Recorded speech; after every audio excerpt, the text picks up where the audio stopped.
ఇల్లు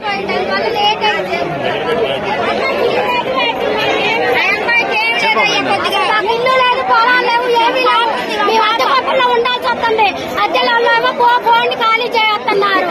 అసలు మాలాంటి వాళ్ళకి ఎప్పుడో ఇల్లు రావాలి, రాకుండా చేశారు ఊరు పెద్ద మనుషులందరూ కలిసి.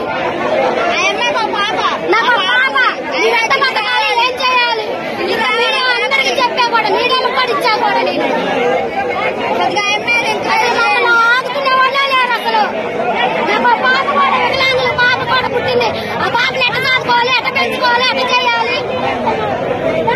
మాలాంటి ఇల్లు ఇప్పిద్దామని లేదు అసలు. ఎక్కడికెక్కడ తిరిగా నేను చదువుతాయండి. కలెక్టర్ ఆఫీస్ కూడా పెట్టాను మీరు అప్లికేషన్, మరి కోదాక మున్సిపల్ ఆఫీస్ లో పెట్టి అప్లికేషన్, మరి సూర్యాపేట జిల్లాలో పెట్టి అప్లికేషన్. అవన్నీ నా కార్డు పనులు కూడా ఇప్పుడు తెచ్చాయండి, చూపిద్దామని తెచ్చాయండి. అసలు ఓట్లు అయితే కావాలి, ఏ మాయ అయితే మమ్మల్ని అయితే ఆదుకునే వాళ్ళు లేరనమాట.